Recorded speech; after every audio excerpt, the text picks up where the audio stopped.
आज हम आईसीडीआर का टॉपिक करने वाले हैं। टाइप ऑफ इशू में से IPO, FPO, RI, BI, pi, QIP, ये याद रखना है। ये सारे टाइप्स ऑफ इशू हैं।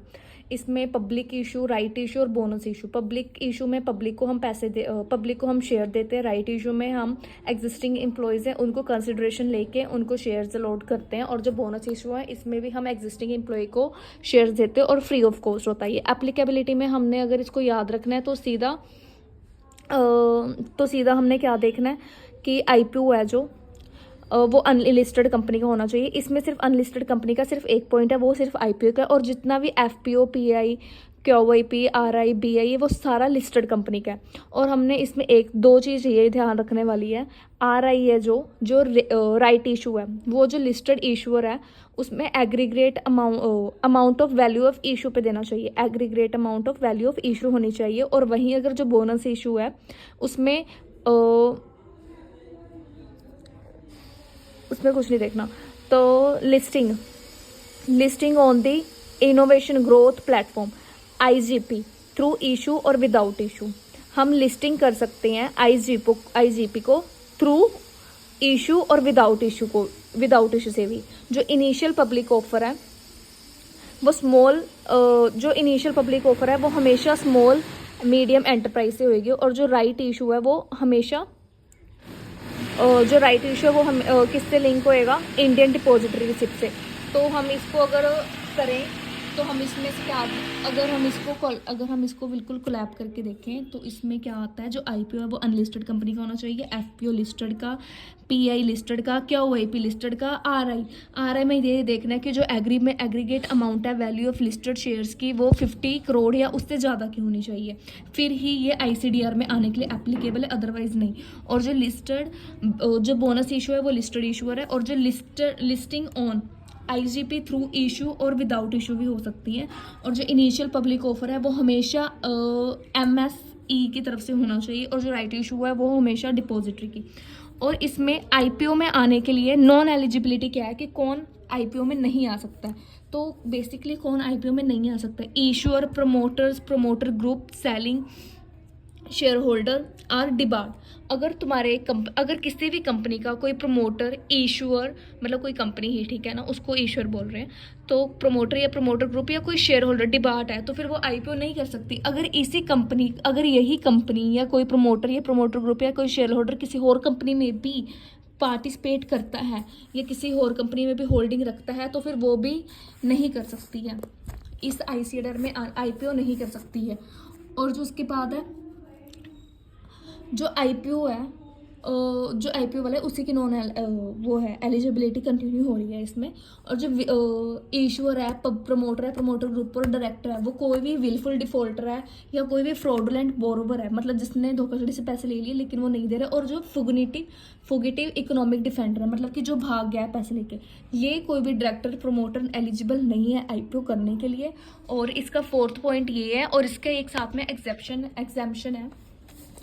इसका एक पॉइंट ये है, if there is any outstanding convertible security और राइट। अगर हम कोई भी अगर हम कोई भी आईपीओ निकाल रहे हैं लेकिन वो आईपीओ कोई भी कन्वर्टेबल है, मतलब कि अभी हम आईपीओ खरीद तो रहे हैं, शेयर खरीद तो ले रहे हैं, लेकिन वो फ्यूचर में कन्वर्टेबल है तो फिर ये आईपीओ में इंक्लूड नहीं हो सकता। जो भी शेयर कन्वर्टेबल होता है वो आईपीओ में नहीं आता है। लेकिन हाँ, इसका एक एक्सेप्शन है। अगर जो ईसोप है,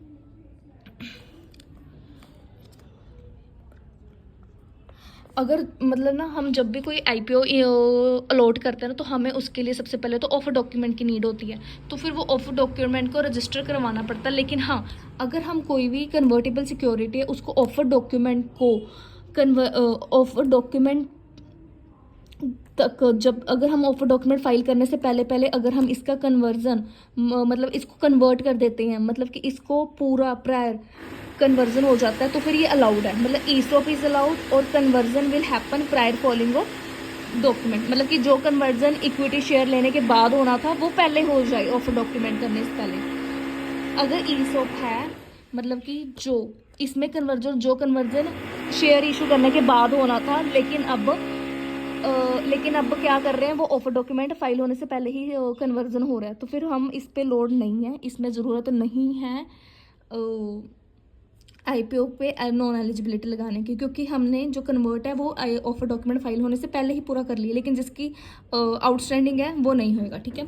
और इसका अब एफपीओ होता है further public offer. Further public offer की एक बार अगर हमने आईपीओ कर दिया है रेज, तो उसके बाद भी हमें कंपनी क्या चाहती है, और पैसा रेज करना चाहते हैं, तो उसके लिए हम फर्दर आईपीओ रेज करती हो, और ये मल्टीपल टाइम कर सकते हैं, लेकिन आईपीओ एक बार होता है।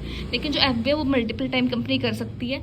तो इसमें नॉन एलिजिबिलिटी क्या है एफपीओ की, कि प्रोमोटर और डायरेक्टर वो डिबार्ट है, अगर वो किसी कंपनी में सेम पार्टनर मतलब होल्ड करते हैं तो फिर वो भी कंपनी डिबार्ट है। और अगर वो भी विलफुल डिफॉल्टर है, या कोई फुगिटिव बोरोवर है, या कोई फुगिटिव इकोनॉमिक ऑफेंडर है, ठीक है। तो इसमें सेम पॉइंट आईपीओ के जैसे थे वैसे ही सेम एफपीओ के, तो इसमें एक एक्सेप्शन वाला पॉइंट नहीं है।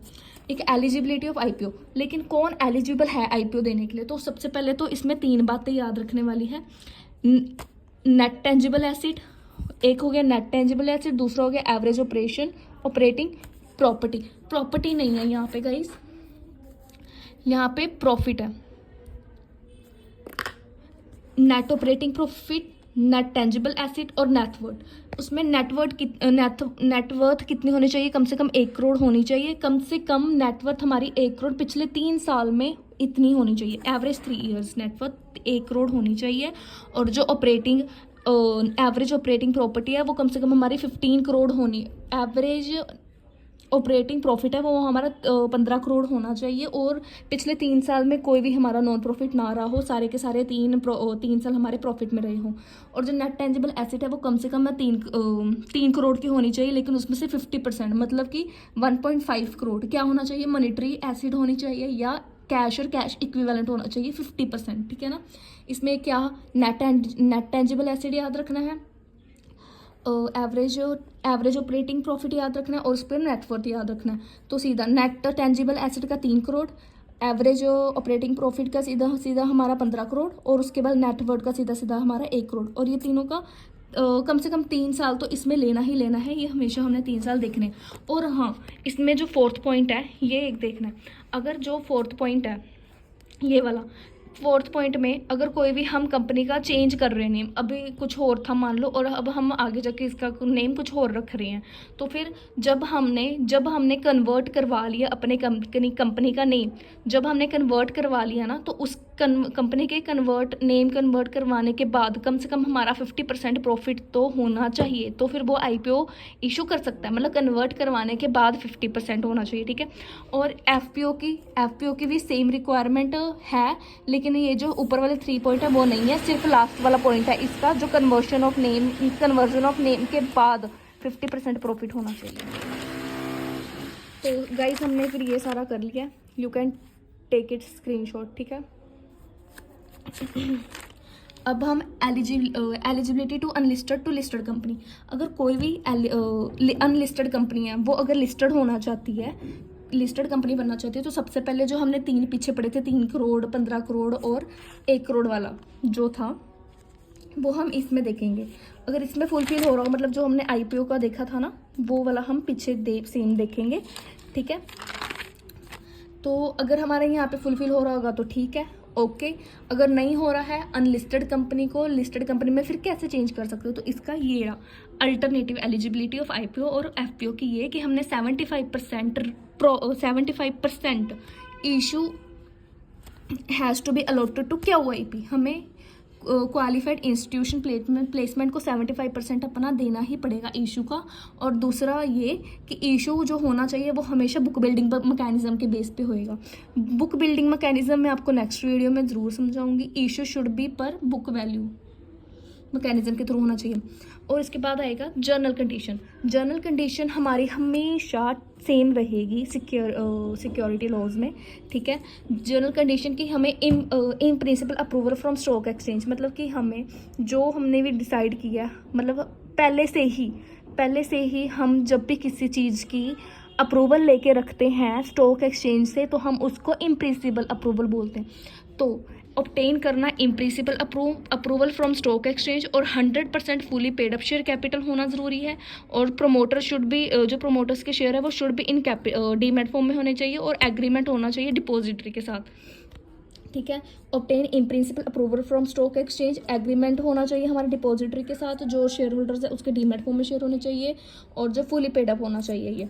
और limit to disclosure in offer document, क्या क्या डिस्क्लोजर हम कर सकते हैं ऑफर डॉक्यूमेंट्स के, उसके क्या लिमिट्स हैं। तो उसके लिमिट्स ये हैं कि जर्नल कॉरपोरेशन पर्पस, अगर हम कोई भी खर्चा कॉरपोरेट पर्पस के लिए करते हैं तो उसका हमें कम से कम मतलब कि हम क्या क्या लिमिट डिस्क्लोज कर सकते हैं, ठीक है। तो ये है कि एक जर्नल कॉरपोरेशन पर्पस के लिए 25% हम ले सकते हैं, और